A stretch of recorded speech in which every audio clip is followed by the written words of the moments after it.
All right, so I wanted to talk about this problem here. Um, Mason asked a question about this problem because of the histogram.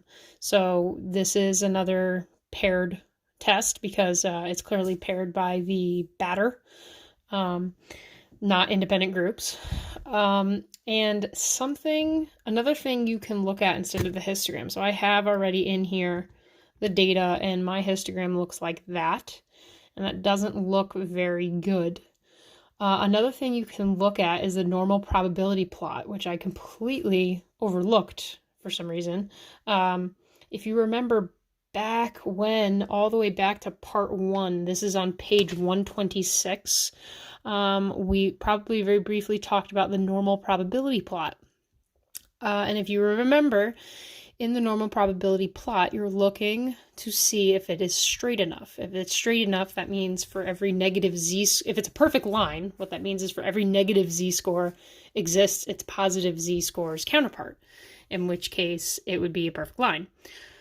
Now, if it's curved or if it's all over the place, then it would give you a histogram that would end up being skewed in some way. So in this case, when Mason asked about the modes, if I quickly go into here and change my plot to the probability plot, which is all the way at the end, and then do zoom 9 again, that is the normal probability plot for this last question. And if you look, that is pretty darn straight to me. All right, which means that we can use this normal probability plot as our proof of the nearly normal condition. So when I'm doing my assumptions and conditions for this problem, you can do a histogram or you can do the normal probability plot. And that goes for the previous problems as well.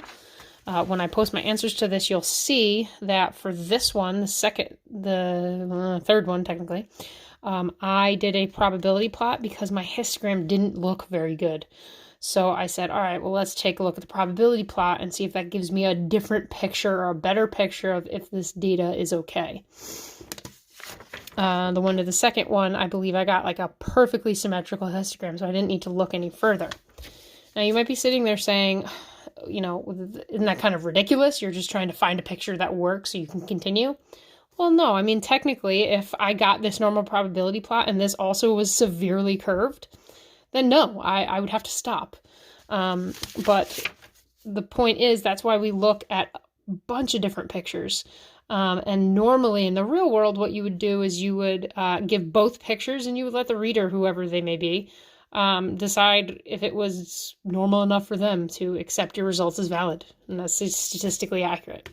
Okay, so that is a brief reminder of the normal probability plot when looking at the assumptions and conditions for pretty much any problem involving means.